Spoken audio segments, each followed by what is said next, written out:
Dodgers president Andrew Friedman reveals why the Dodgers didn't make big trades at the deadline and what the plan is moving forward.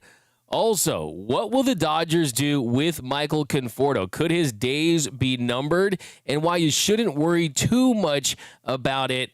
Dodgers and the Padres have the same record with 42 games left to play. And Shohei Ohtani is on the mound for LA in Anaheim going up against his old team.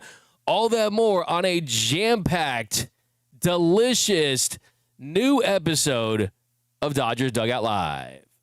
It's time for Dodger baseball. Welcome to Dodger Stadium. This is the golden age of Dodger baseball. The Dodgers are building a dynasty. You got it, Warrior Parade. We got it, Parade. The Dodgers punch back and head to the championship series. Ohtani starts the 50-50 club. Monkey magic. Freeman hits the ball right field. She is gone. Start the party, Los Angeles. Your Dodgers have won the World Series. Think blue, bleed blue, and I'm out. What is up, Dodgers Nation, and welcome to Dodgers Dugout Live, the #1 Dodgers podcast and Dodgers show on YouTube. Everything you need to know about your boys in blue in less than an hour. My name is Doug McKain. I cover the Dodgers for Dodgers Nation, credentialed member of the media. You can follow me on X and Instagram at DMAC_LA. If you're new to the channel, do me a huge favor. Join the party. Over 135,000 Dodgers fans. Hit the subscribe button, hit the notification bell. If you're an everyday viewer and you want to support the channel, hit the like button, drop a comment down below. Podcast listeners, write us a review or read it on the show. Today's poll question of the show, I asked you guys over on the X, who should be the Dodgers left fielder right now? And 4% say Michael Conforto, 45% say Alex Call, 51% say other. I see people saying Teo and left and Mookie and right. We'll talk about that in a little bit. Some comments off the rip I want to get into. Nal says D-Mac. We got D-Mac. I'm still having nightmares from Ariquino over there. We got Let's Go I Was First from YCB Productions. We got John Linton. What up, D-Mac? What up, John Linton? Representing here. Afternoon Dodgers Dugout Live here on Dodgers Nation. Zach Knight. Love you, D-Mac. Shout out from Salt Lake City, Utah. Love you more, okay? Love all Dodgers fans out there. Even if we disagree, we have a common interest, a common bond, something that wakes us up in the morning, something that we think about before we go to bed. We bleed Dodger blue, so love you back. Andrew says D-Mac. Don says D-Mac. The Morale says, can we figure this thing out? Well, I hope they can, and we are going to talk about that next because we've got so much to get into, so much Dodger baseball to get into, so let's get right into it. Leading off, the hottest story in Dodger baseball. So the hottest story in Dodger baseball is that LA just can't get a win streak going. They can't get some momentum going. They have gone 10-13 since the All-Star break. They've gone 15-19 since the beginning of July. After July 3rd, they had a 9-game lead in the National League West, and all of a sudden, that lead is absolutely evaporated. It's gone blown up into smithereens. There is no lead. The Dodgers sitting at 68-52, the Padres at 68-52, and they will go against each other for 6 games in the next 13 days. It is going to get extremely interesting. Max Muncy said a couple days ago that they're not looking at the standings and that it's something for you guys, and by you guys, he meant the media, to talk about. So they're not looking at the scoreboard. Max Muncy isn't looking at the scoreboard. Dave Roberts isn't looking at the scoreboard. He's not looking at the standings. Freddie Freeman talked a little bit about it yesterday. Freddie Freeman said that it's, quote, too early for scoreboard watching. the division won't be tied if we don't win games. So that's kind of our main focus right now. If we worry about outside things, we got to worry about inside things right now. Now, the Dodgers have lost a lot of close games lately. They've lost 8 of their last 11 games that have decided by 1 run. And look, it's cool to see that the team is still confident. Let's not forget, these are the defending World Series champions. This is a collection of guys where a lot of them have made all-star teams. A lot of them have won MVPs. A lot of them, all things considered, 4 locks really to go to the Hall of Fame right now in an organization that knows how to win. So you got to give them the benefit of the doubt.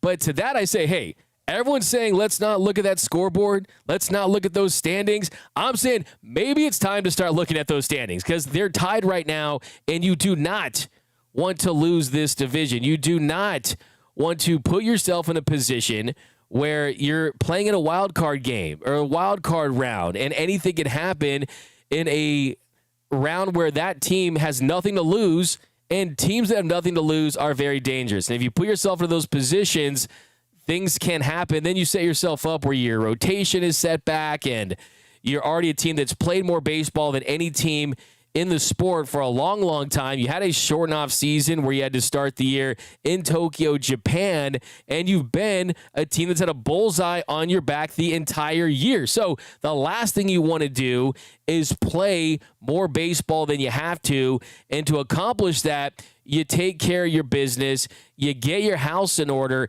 and you win your division. Now, I want to shift to Andrew Friedman, the Dodgers president of baseball operations. I want to preface this by saying I absolutely love Andrew Friedman as a president of baseball operations.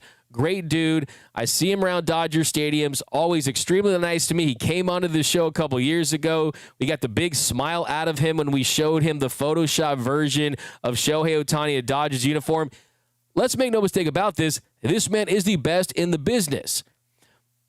And he has doubled down on his plan this season, because in the offseason, he made it very clear. He said, I want to be a seller in July. That's the dream, to have so much depth that you could sell in July, and that July is the worst time to buy. You don't want to buy at the trade deadline. You don't want to do that because of the acquisition cost, because you have to overpay, because of the prospects that you have to include.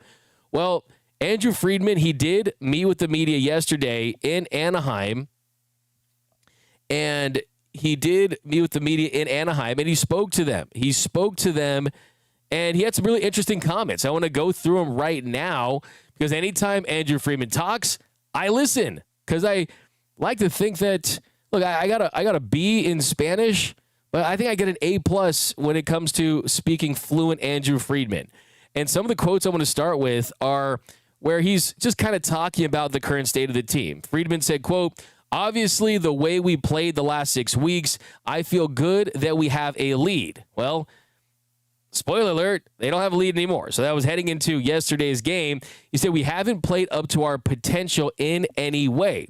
So what he's saying there is, look, you're right in the mix for the best record in your division. The best record in baseball, that's starting to really slip away at this point with the way that the Milwaukee Brewers have played, with the way that you've struggled. It's going to be difficult to catch them. The Dodgers 7.5 games back of the Milwaukee Brewers, and they're also trailing the Tigers and the Blue Jays. So if you face those teams in the World Series, you would have to go on the road. I'm still sticking with my pick, Dodgers, Astros, but he's saying that, look, this team, despite the injuries, despite players slumping, despite all the issues that they've had to overcome this season, he hopes their best baseball is in front of them.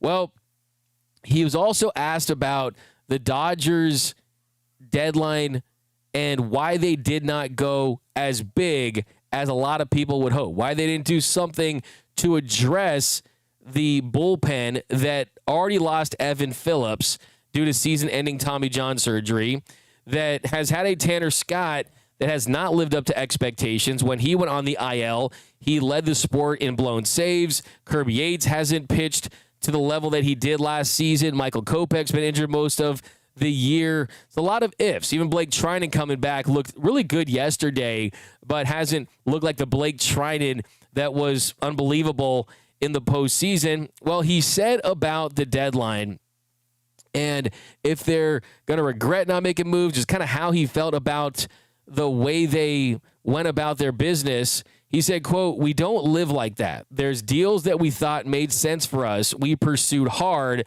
It's not like we had the potential to do a deal where we were like, no, and now we wish we would have." So what my takeaway from that is that clearly they were involved in some of the big name players that you wanted, right? If they got Steven Kwan, it would have been that classic video where the kid is opening up his Nintendo 64 and he's like, "Nintendo 64, yeah," and he's going crazy, right? It would have felt like getting a PS5 on Christmas morning, right? But they did not.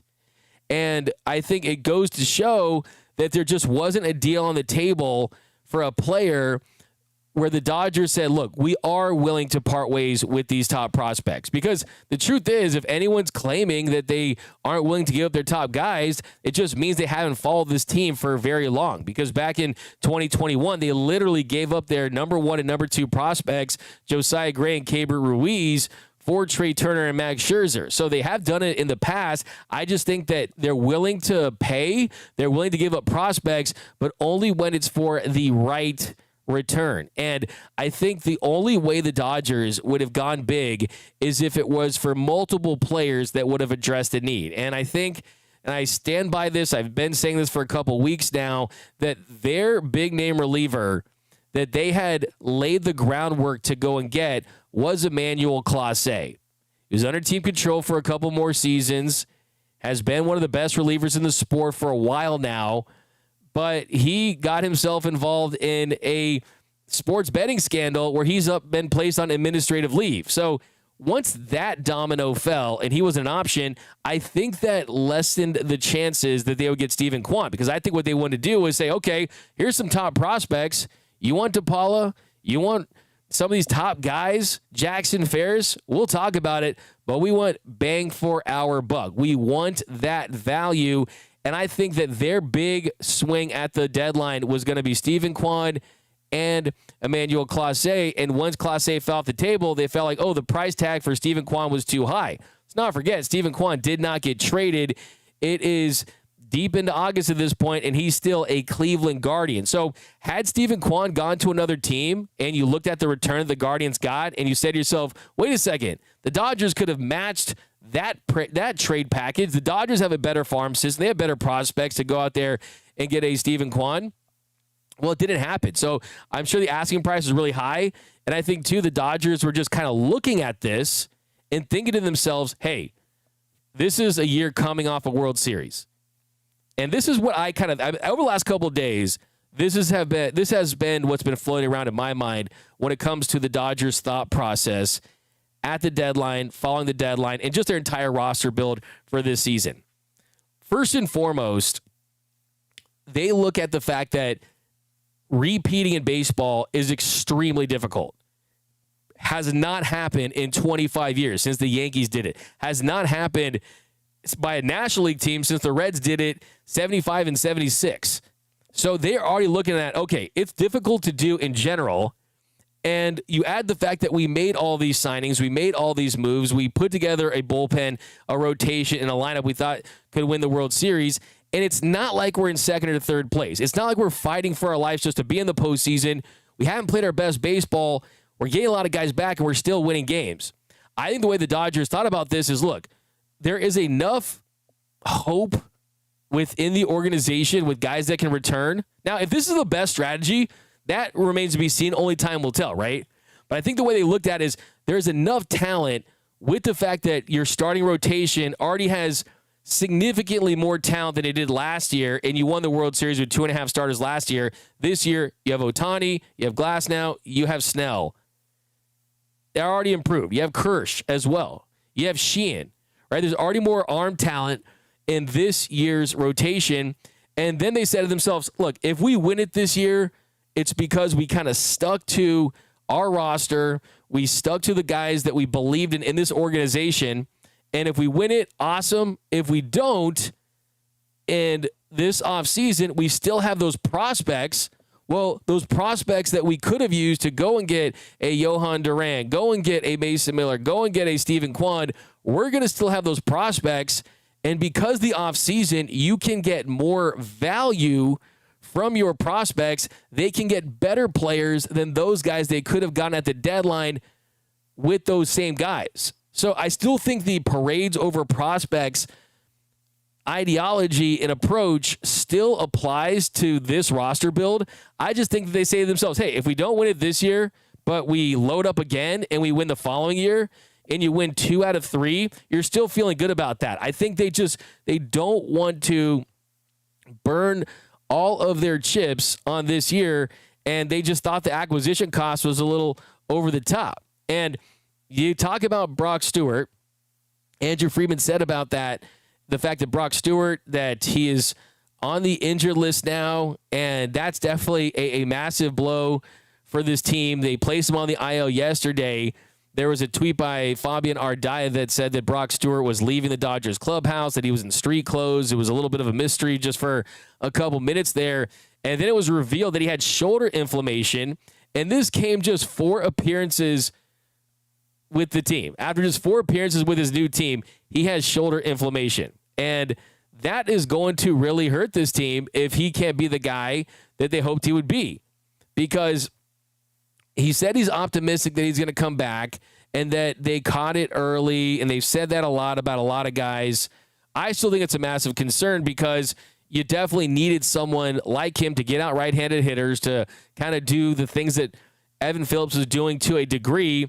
And the truth is, they knew what they were getting when they traded for Brock Stewart, because he's already thrown 37 2/3 innings. That's a new career high. He had Tommy John surgery in 2021. He had shoulder surgery last year. Oh, and the biggest thing was that in a market where you're having to trade multiple top 5 prospects, multiple top 10 prospects to get a top-level reliever, the Dodgers got him for James Outman, a not heralded prospect, a guy that not many other organizations think very highly of to be an everyday starter in this league. They got for a 1-for-1 for a big league player in James Outman. So that kind of tells you how much Brock Stewart was valued by his own team and teams out there. That's a kind of price you get for a rental. And they got it for a guy that had multiple years of team control, right? They got the discounted version of Brock Stewart. They're like, hey, if it feels too good to be true, it usually is. They're like, all you want is James Outman? What's the catch? Does the thing run? Is there an issue with the transmission? Is the check engine light on? Is it under warranty? There's got to be something here. Is a scratch here? I mean, what is wrong? The valet guy fart in this car? I mean, what is that? I mean, like, what was the issue?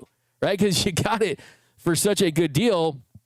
And Andrew Friedman said, there's a risk in basically everything we do to varying degrees. So from our standpoint, we felt like the upside, and hopefully we still have the chance to realize that, far outweighed the risk.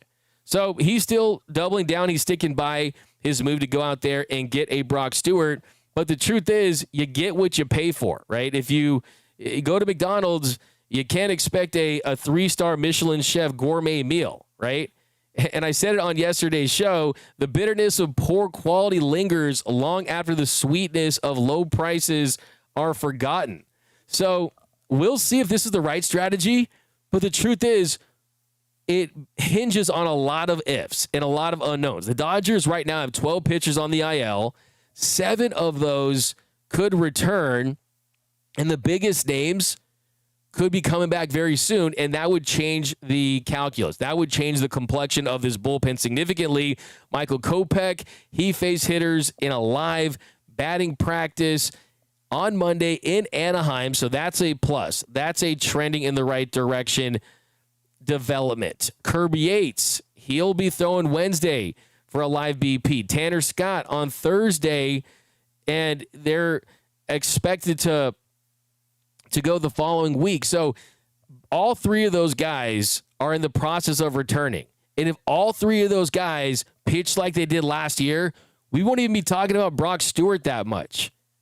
It's good enough to win the World Series because the teams out there, Phillies have a really good rotation for sure. San Diego, good rotation for sure.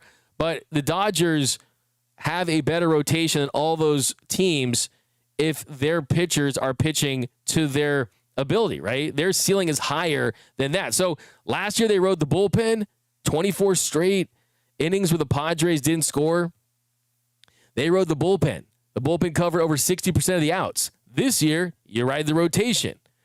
And then hopefully the offense comes through. And then other names to consider too. Brusdar Graterol, another guy that had off-season shoulder surgery. He's another guy that has the potential to help this team that they still believe can come back and be an additive piece to this pen.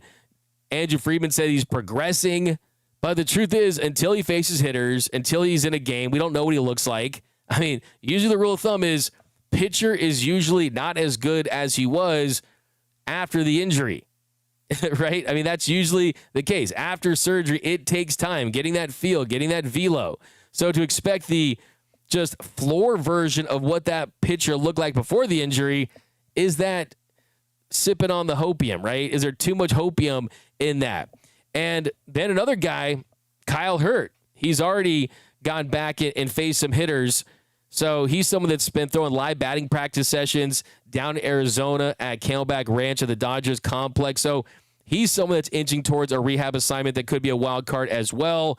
Here's someone that won't help the Dodgers. That is Tony Gonsolin, by the way. Tony Gonsolin, he is out for the rest of the season. He underwent a surgery where they put in an internal brace for his right elbow, and they did a little cleanup around his flexor tendon.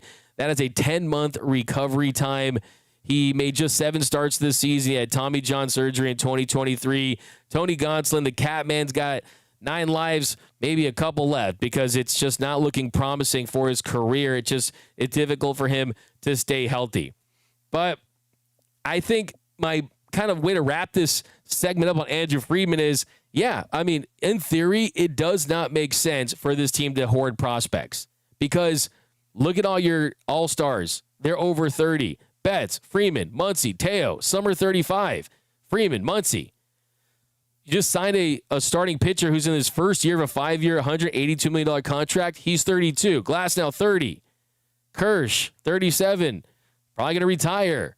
Shohei, over 30. So, yeah, I mean, they have a lot banked on the guys coming back. And the question is, will they look back and regret not going out there and ponying up the prospects for Johan Durant, for a David Bednar, for a Ryan Helsley? That remains to be seen. But I'm just telling you, that is the thought process. We're still going to use these prospects, and we're still going to try to put a winning team around Shohei and the rest of this group. But we think that at least for this year, coming off that World Series, that we still have a chance to go out there and win it. And coming up next, we're going to do some who's hot, who's not. We're going to tell you what the Dodgers are ultimately going to do about Michael Conforto, and then we're going to take your questions. So let's get into it. Take some of your comments here. Fire your away. Dodgers Dugout Live. You got Shohei back in Anaheim. Friedman asked the bed at the deadline. He punted. Mr. Classic says 100% regrets. Bilal K, nope. Don't DFA Conforto so some competitor can pick him up. Just permanently ban him to the bench and replace him with a guy they say is Reiki in AAA or Zaire Hope. Dodgers season is over. From Ed Gary, it's time to pay the piper in LA with all the aging vets. We're getting swept tonight from Bilal K. No regrets. I see what you did right there. We got also, is Dave holding players accountable? The team is lacking urgency. When is Kim back? We talked about that on the show yesterday for the injury reports. Go back and check that out. Every listeners, you know that Tuesday is a big injury update, so go back and check that out. We've got golf. The team has plenty of talent. You can't buy a championship from Golf Grouch. Yeah, that's a good point. We've got Alex Rodriguez. D-Mac, are you serious? Mookie will be older, Freeman older, Max older. You have to win now. Besides, that was my point. I mean, my point was that it makes no sense to hoard prospects when you have a team filled with stars that are north of 30. But your thought process is you think you could squeeze one more year out of this core, at least, possibly 2, because you still have multiple years of Mookie, Freddie, and Shohei. But at the peak of their primes, you could probably say that Mookie's already past the peak of his prime. Freddie still has, I think, another all-star season, 2-3 left in him, and Shohei. But now let's talk about Michael Conforto, and we're going to talk about him next on Who's Hot, Who's Not. Who's hot? Who's not? So I'll tell you who's not hot. That is the Dodgers offense. The Dodgers offense was the best in baseball up until July 3rd. And since then, they've been one of the worst in baseball. Up until July 3rd, 88 games when the Dodgers had the best record in the National League, they had the best record in baseball. Every other day it was like them and the Tigers for a stretch. At a 262 batting average, that was first. They averaged 5.61 runs per game, that was first. 138 home runs first. 474 RBI first. A 21.1% strikeout rate, that was 20th, meaning the lower you get, the better. And they had a 121 weighted runs created plus. That was first. The Dodgers had the best offense in baseball. What I always say, if you want the dub, you got to slug. The Dodgers were slugging their way to the best record in the sport. Then after July 3rd, their offense has fallen off a cliff. If the Dodgers had this offense for an entire season, they would not make the playoffs. They might even be a fourth or place team. I mean, you got the Rockies, so you're chilling there, but they would be a very bad team with this offense because since July 3rd, they have scored 127 runs in 33 games. That's good for 3.84 runs per game. Their 237 batting average, that's 23 out of 30 teams. 317 on base is 11th, so it just tells you that with runners in the scoring position, they've struggled, not creating a lot of opportunities, not cashing in on those opportunities. So they've created opportunities, then they weren't, and then they weren't able to capitalize like we saw last night. 2 for 10. Slugging, 394. A 394 slugging percentage, that's 23rd. 41 home runs, 17th. 124 RBI, that's 25 out of 30. And the one that's really hurting this team is the swing and miss, 24.5% strikeout rate. That is the fourth worst in Major League Baseball since July 3rd, and a 99 weighted runs created plus. So that tells you that collectively they've been a below average offense because 100 is league average. They're 19th with a 99 weighted runs created plus. And you look at who's hot. Well, we'll start with Shohei Ohtani because he's still really just doing Shohei Ohtani things. You saw last night, 43rd home run. And in his last 8 games, Shohei, he's 13 for 30, hitting 433, 5 home runs in that stretch. And what I want to point out with Shohei Ohtani, though, is my good friend Buster Olney, for most of the season, he was trying to peddle this, Pete Crow Armstrong PCA MVP thing. Come on. Just, it's a compliment to finish second to Shohei. I think that's a great story. Most years, you're the MVP, not while Shohei Ohtani's in his prime, because Shohei Ohtani has passed PCA in overall WAR. He has 5.8 F WAR compared to PCA's 5.4. Ohtani in 118 games, hitting 284 with a 174 weighted runs created plus, so he's been 74% above league average offensively. Last year, he was at 181. He has 43 home runs and 79 RBI, 17 stolen bases. So his 43 home runs through 118 games, fastest in Dodgers history. And he's on pace for 58 bombs this year. So my preseason bold prediction was that Shohei would hit 60 home runs. So, hey, Shohei, just needs 17 more bombs out of you in 42 games. I think you can do it. I want to see it. And then Teoscar Hernandez, I'm going to throw him in the who's hot. 113 weighted runs created plus in his last 9 games, 2 home runs. Yesterday had 2 big hits that led to runs, and he was dealing with a foot injury on top of the groin injury that was limiting his mobility. Now he says he feels a lot better, and he's starting to swing it like the Teo that we saw last season. So I'm going to put him in the who's hot just because he's been a lot better of late. And then how about Mookie Betts? Now, this is crazy. Mookie Betts, before the standing ovation on Monday, last Monday, he was hitting 233, 86 weighted runs created plus, just 11 home runs in 102 games. In the 8 games Since the ovation, Mookie is 12 for 34, hitting .353 with a .405 on base, slugging .500, 1 home run, 2 doubles, a .157 weighted runs created plus. So if it is the ovation, if it's finding something out mechanically, whatever it is, you can link the fact that Mookie had that ovation. Second at bat, it started to yield some results, and he's been a different guy because of it. Also want to point out Edgardo Henriquez. So at this point, I'm pretty confident in saying that Edgardo Henriquez, I'd probably rather see him than Brock Stewart. Even though he's pitched less than 10 innings in his big league career, the stuff plays up. From a stuff plus standpoint, if you go look at the numbers, he's electric. Can throw 101, can induce soft contact. I am buying all the stock on the Edgardo Henriquez island, and I'm going to put him in the who's hot. Now, who's not? We'll throw a couple guys in here. Alex Vesia, he's throwing more fastballs, which is interesting because the fastball is not flat. He's got a fastball that moves, leads the league in induced vertical break, and the movement's filthy. Not throwing as many sliders, which I find it interesting, even though the fastball up in the zone is his best pitch. But the command was just off yesterday. I mean, he has really struggled with the command. You saw the walks, and the walks will come back to kill you.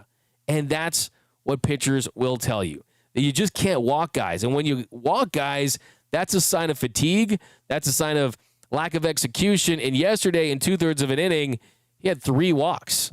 And this is a guy that has not done that as much this season as he done last season. He has a 6.23 ERA in August in 5 appearances. He's given up runs in 3 of his last 3 appearances. So that's not the Alex Vesia we've seen all year. Make no mistake, Alex Vesia has been the Dodgers' best reliever in 2025. A 2.76 ERA, 66 strikeouts this season. He has been the Dodgers' best reliever. But he's given up runs in his last 3 appearances. Before that, he had given up runs in 8 of 53 appearances. So I think that the fatigue is setting in. He's been overworked. He mentioned it yesterday in the presser after the game that there was a little of, okay, maybe there is something going on, not as far as fatigue goes. He kind of hinted at it. He kind of vaguely put it out there. So I'm wondering if when guys come back, do you find a way to get him the necessary breather? Do you find a way to get him some time on the shelf so he's ready to go when the postseason rolls around? Here, give a listen to Alex Vesia after his appearance yesterday. It sounded like he's not at 100%. Obviously things happen, but just when you kind of look at today, whether it's the walks, just maybe some of the kind of command things, what do you think is missing for you right now? I mean, tonight was by far one of my worst outings of the year. So,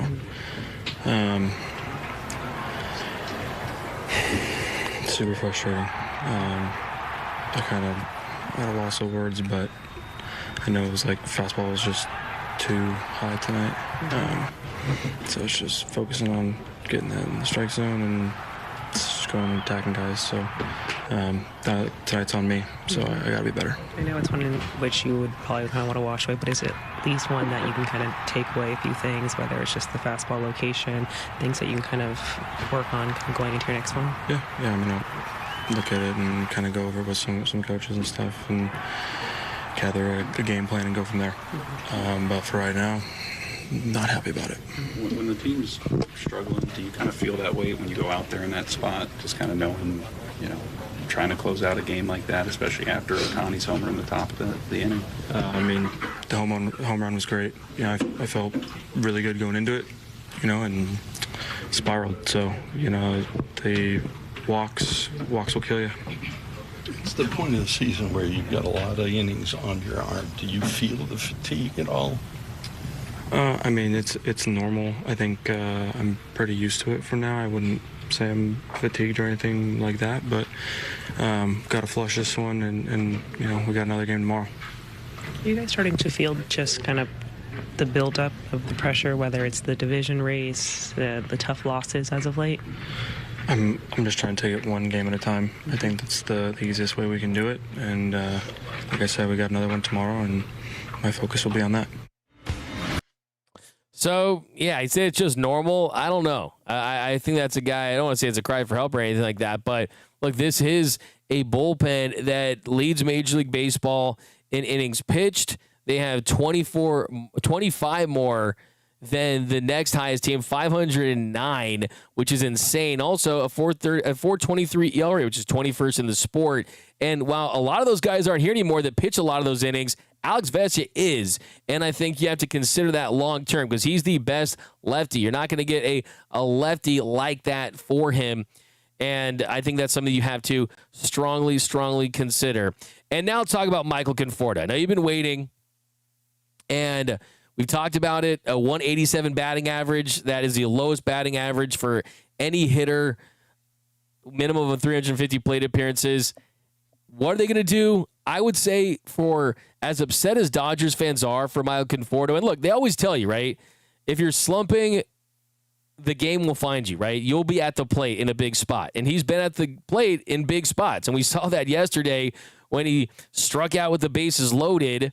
And we also saw him made a bad play in left field on a ball that he should have cut off to Mookie and let Mookie try to make the throw home, but he missed him and went to Max Muncy. So there's defensive lapses, there's offensive lapses, and I think at this point it's unserious for the Dodgers to keep throwing him out there in this lineup when you're struggling to score runs.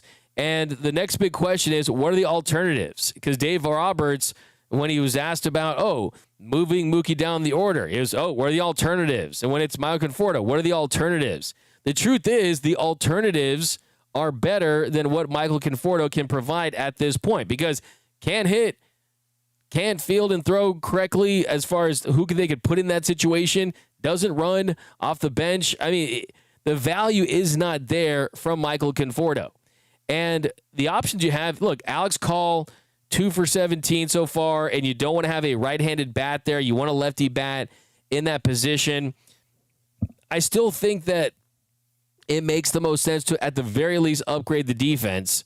And then when Tommy Edman gets back, you play Tommy in center if the ankle's okay. You kick Andy Pages to left, and you have Teo in right. And then your postseason outfield configuration is Pages in left, Edman in center, and you've got Teo in right. Unless you want to move Mookie Betts into right field. I think that would be, if I was the team, that's something I would consider, move Mookie to right. And then you have a really good defense there. You got Mookie in right. You got Teo in left. Pages in center. You can move Edmonds to one of the infield spots. And then you also have Kike Hernandez that's coming back soon that can play center field as well. Both those guys defensively are going to be upgrades. And then Edmonds is a switch hitter, so you can replace that left-handed bat. And Kike is a righty bat. So we'll see if Kike is healthy and he's hot, they're going to want to find some spots like they did for him last year. But at this point, look, there's no way. The Dodgers are so rich. They make so much money that there's no way this is about the money. I mean, they literally DFA'd Chris Taylor, who they were paying more money to at the beginning of the season. They DFA'd Jason Hayward. They sent Noah Syndergaard packing. I mean, this is a $400 million roster. Like Michael Conforto, they don't even feel that. They don't even feel that in the pocket. It's like, when you subscribe to a bunch of stuff, like you're subscribed to like Hulu and Netflix and Disney Plus and Amazon Prime and Paramount and Peacock. You start to subscribe to all these streaming things that you don't even really notice when they're leaving your account, right? Like, oh, okay, $7.99, $4.99. Like, all right, I'm sure that's fine. Like, that's okay. Like, I know it's going to add up and it's probably not smart to have that, but it's not going to kill me. That's how the Dodgers are with Michael Conforto. He's basically a subscription type of dollar amount to you, but to them, it means virtually nothing. The reason why he's still on this team is they are hoping that he can turn around, and at some point, they're going to take the L. Like, they're going to take the L if he does not turn around, and at this point, I think it happens sooner than later on Michael Conforto. But that's why you shouldn't worry too much about this. I mean, like, obviously, it's hurting the lineup right now. It absolutely is, and if it were me, I would make a change already. I mean, I would consider Ryan Ward. I mean, honestly, even if the defense isn't what they want it to be, this offense is averaging under 4 runs per game. You need more of a spark. But this team is not going to stubbornly keep Michael Conforto out there for the rest of the way if he struggles like he has. So I think his days are numbered, and they're going to have to make a tough decision pretty soon on him. I don't care that he's a nice guy and all this stuff. This is business. You're trying to win a World Series, right? And they're a great organization. They're nice to their players, and they respect Michael Conforto. They want him to do well. But I'm always operating on, is he one of the best 13 guys internally right now that can help this team win games? I have the answer to that. We consider the offense, the defense, everything. His performance at the plate since the All-Star break, I think the answer is a big N-O. But all right, guys, now is your time to shine on the 7th inning stretch, where I answer all of your hard-hitting Dodgers questions. Any fire takes, I'll give you some love. Any comment of the show consideration, I will give out. So I'm looking for that next on the 7th inning stretch. The 7th inning stretch.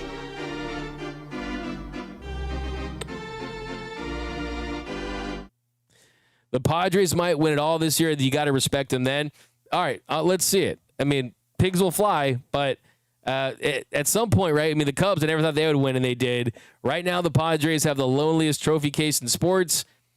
Could they change that? It could, but I'll believe it when I see it. I mean, and this is not MLB The Show, right? This is the show. This is the real life. We'll see. Bullpen has been overworked from Jim Broadster. Freeland better be the best. We got Gary A. Vesia, has a huge heart, man. He gives you all he's got. Absolutely. He's electric, and I'm a big fan of his. I just think that he's not at 100%, and the season's starting to catch up on him, and the Dodgers are paying for that bill with having an injured rotation and not having guys cover those innings, and it's starting to have the effects on their established guys that they want. Dead arm Vesia, golf grouch. That's the other thing, too. I mean, this is August. This is the time of the year where even pitchers that are on normal schedules and haven't pitched more than they would liked are going to experience some dead arm. It just kind of happens around this time of year. So there's that. We got every damn player better step up tonight. Mr. Red Bull sounding like he just woke up from Jose Aguirre. Yeah, I know. That's not usually how he's like, right? So we got Friedman loves the prospect horde, and most of our prospects lately have been buzz. Could have gotten Duran. MB knows more. If you guys watch the show every day, you know that Duran was number one on my big board. He's been great for them. I mean, there is some concern that his velocity has gone from an ungodly 104 to just 101, and the prospect capital cost would have been pretty high. But, yeah, I mean, there's two different things. What they do, what I think they should do, and yeah, I would have considered it. That's for sure. Stand up. We got Dodgers. Anthony, we got Vesia blew a lead, but Sheehan was more yesterday, was worse. I don't think Sheehan really was that bad. I thought Sheehan had some moments. I really liked the way he was starting to land that changeup on the outer half to get strikeouts against righties. Early on, though, the execution wasn't great, and at the end of the day, did give up 5 runs to a bottom 10 offense. But I think Sheehan is going to be best used in a short burst situation. So I almost view Sheehan as a bullpen type of guy, at least for this year, because you only need 4 guys in your rotation, and if everyone stays healthy, Sheehan won't even be considered for that. So I want to see his stuff play up out of the pen. I mean, does that fastball go to 98, 99? How does that mix get simplified? So I saw 2 good innings out of him yesterday. So, I mean, can I get 1 or 2 of your best innings? That's kind of how I look at him. We've got Gerald, such an embarrassment right now. Our pitchers need some more smelling salts from Hemi Turner. Confarto, bruh. That's from Moy Pirate. Padres swept the Giants from Showtime. Out there. Let's see. Yeah, it's 7-0 Padres right now in the middle of the 4th inning. So if the Dodgers do not win tonight, if that holds, they will not be in first place. So, hey, help us, Shohei. You're our only hope. Cold Fordo from Senor Jefe. You guys have thought of every single Michael Conforto nickname. I prefer Can't Fordo. That's from Corpino. You guys are going hard. Can't Fordo. Okay. Some more. Okay, that Hemi turn, that one's a little appropriate. This is a family show. A lot of kids watch this show. 2025. A DMAC. This is from B.L. Boyd. It's pathetic how scared Roberts is to ask someone to bunt. It's only someone just called up on the rare occurrence. Well, they just don't like to give up outs. It's just kind of not what they do. Ryan Ward can't rely on Edman for anything at this point. That's from GWION Botch. Platoon Ward and Dean. Wow, that'd be interesting. There's Nando. Edman got ankles made of glass. Hey, I'm worried about those ankles, man. They do get tweaked pretty easily, but for sure. Cancel that subscription. Always wears blue 22. Yeah, I see what you did right there. Claudia, it's totally about the money. They may not have the cash. Cold Fordo is a win-sucking leech. That's me. Stop Sunshine Pumping Conforto. I mean, like, what show are you listening to? What show? I mean, at that point, it's what are you watching? What are you listening? Do I need to write it? If you have an address, give me the address. I'll send you the transcript of the show in writing, and I'll put it in your mailbox. I don't know what you want me to tell you. I have avenged that. Conforto still in the lineup mid-August isn't stubborn. I said that at the end of the year, and I think that when Edman, Kim, and Kike come back, that probably spells the end because Alex Call, you got some options. Alex Freeland's played well. Hey, D-Mac, are you going to Friday's game? Would like to get a selfie with you on my B-Day loan. I will be at Friday's game.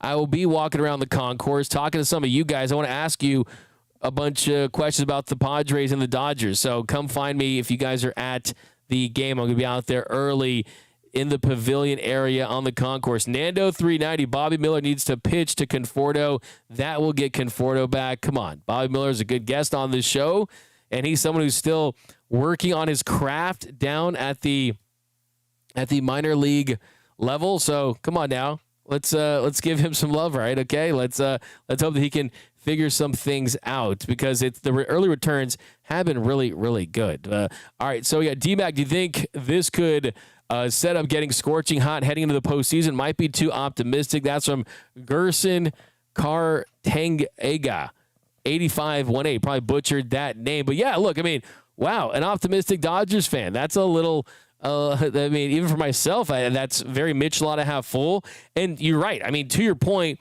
you want to peak at the right time. And this Dodgers team, after going 8-0, it's been rocky ever since. So landing the plane on a hot streak would be the best thing to do. And you got 42 games plus the postseason. This team certainly has the offense to do it, right? Let's be honest. You haven't lost. And I mean, you got Max Muncy back, and he's been red hot, too. He's been ridiculously good since being back as well. Keith Potter says, Vesia is overworked. Conforto is overpaid. Ouch. It's a good line, though. Tony Glassolin is going to teach baseball at the YMCA next year. Nando, come on now, bro. Don't stoop to their level of the Padres. All right, let's do some more here. Duran would have been fantastic. Yeah, that would have been pretty fun, but Boston's contending. I mean, Boston's not sellers. They're buyers. By the way, Dustin May pitched 6 strong innings for them, so got to give him credit for that. We got Bilal. This season is over, and once D-Mac accepts it, the leaves will be on the ground. Never. Like the great Vince Scully said, nothing comes easy for the Dodgers. What did Vince Scully say? In the history of the Dodgers, both Brooklyn and Los Angeles, nothing has ever come easy. So you want to fight for the NL West? Let's scrap. Back alley brawl. Let's go. Jose, D-Mac, the first parade tie. Okay, this is good stuff. D-Mac, the first place tie parade is after the game in downtown San Diego. Yeah, I'm sure it's going to be lit in Gaslamp. But Senior Jefe, D-Mac, what happened to the scrappy team from last year? I think they're in there. I do. I think that they play a lot of baseball, and it needs to come out now. And we're going to see what this team is made of in this last 42 games because the Padres are going to do everything in their power to try to win that division. Nando, Dave Roberts gives out hugs when they lose. Okay, we got Anthony, DMA, D-Mac, you blame Conforto for that throw. Was Mookie out there set up properly, waving his hand? He faced the other way. I mean, he was still within the spot right off the line where he needed to be. I mean, I still think that, I mean, you look like they cut to Conforto. He knew he messed up. But I will say, though, I mean, to your point, and I want to give you credit, is like, yeah, I mean, those are the little nuances and feel for the shortstop position. And the reason why I would want Mookie not there in the postseason, because it's little things like that just a little lean, a little back turn, it just kind of making it known to Conforto that he's that guy. I totally agree. I laugh so hard at these comments. I love this. This is the best chat. Like, this is about, you guys are part of the very best Dodgers chat. Like, no show, no Discord, like the funniest people, the smartest fans. Let's be honest. This is the hardcore fans Dodgers show. Like, that's what this is. And you guys make this show what it is. So, hey, when we win an Emmy, like, we're going to cut it into like 5,000 pieces for all you guys because everyone deserves part of it for sure. Nando says D-Mac and Noel already working on that. Thank you, fans. 2025 video. Calm down. That is not in the works. And plus, I wouldn't be doing that. It'd be Robert, our producer, for sure. Zeppelin says D-Mac chokes on a glizzy every time Conforto strikes. Come on. Dave is a little soft. We need Tommy Lasorda right now. Delirium, we are the best. Joe Madden. Okay, guys. Well, we're running out of time. You got Dodgers fighting for first place with Shohei Ohtani on the mound tonight. So let's go to the walk-off. The walk-off. Hits the ball to right field. She is gone. So today for the walk-off, we're going to rewatch this great moment in baseball history. Because the last time Shohei Ohtani pitched to Mike Trout in a game, this is what happened. Baseball wins tonight. He throws. Trout strikes out swinging. Just an incredible moment in baseball history, striking out Mike Trout for the final out. It was the top of the ninth, 2 outs, a 1-run game. In steps into that box, his teammate, Mike Trout, and Shohei Ohtani on the mound. It was absolute cinema at the highest level, and it was a long at-bat. It was a 3-minute at-bat. It felt like a whole game. And then Ohtani, he strikes him out, and his teammates, they mob him, and the team Japan, they win the WBC by a final score of 3-2. Shohei Ohtani said after the game, quote, "I believe this is the best moment of my life." That's how much it meant to him. And I like what Trout said back. He said, as a baseball fan, everybody wanted to see it. He won round 1. So tonight we are going to see round 2. It's going to be absolutely electric. 1, because the Dodgers are in must-win mode if you want to stay in first place. And 2, it's Shohei Ohtani showing his ex what they are missing. So I cannot wait. Let me know down below in the comment section who's hitting a home run today. I'm going to go full unicorn tonight. Shohei Ohtani crushes a dinger. And then I also got Max Muncy leaving the yard. I got Max Muncy leaving the yard. Shohei Ohtani hitting a bomb in his old stomping grounds. And let me know who you guys got, because the baseball world, I think, is going to be watching tonight, man. It is, you wanted postseason level baseball. You wanted meaningful baseball. Well, you definitely got that. And you look at the Angels, they've already won 6 straight games against this Dodgers team, 5 this year. If the Angels win tonight, that'll be the longest winning streak they've ever had against the Dodgers. But I want to get some predictions out of you before I leave. Craig says Will Smith. Interesting. Dusty says Freddie hits a home run. Mr. Classic says everyone in the lineup will crush it. I love the optimism. Sometimes exes are better than wives. That's from Nando 390. Fair enough. All right. Awesome stuff, guys. Well, we got some more here. We got Michael Conforto. Okay, honestly, that would be very interesting. Teo hitting one from Noob Owner. I like that. A lot of Conforto. My shock face, D-Mac not choosing Conforto to go deep. Yeah, after all that, I'm going to really say that. Alex Freeland hits his first MLB home run from Delirium. So a lot of people saying Alex Freeland. Brandon says Mookie home run. Showtime says Ohtani hit home runs. He'll hit one. A lot of people saying Alex Freeland. Awesome stuff, guys. All right, well, that's going to do it for this episode of Dodgers Dugout Live. My name is Doug McKain. You can follow me on X and Instagram at DMac_LA. Hit the subscribe button. Hit the notification bell. And if you want to support the show, go to gearup.la to get all of our latest merch. And hit that like button and drop a comment on your way out. I will try my best to respond to as many as possible. And then join us later for the Dodgers Nation post-game show, because we're going to have a lot to talk about. It's going to be an explosive show. I can feel it. It's going to be an explosive show. So be on the lookout for that. Enjoy the rest of your afternoon. And remember that nothing, absolutely nothing, brings us together quite like Dodger baseball. And until next time, think blue, bleed blue, and I'm out. Start the party, Los Angeles!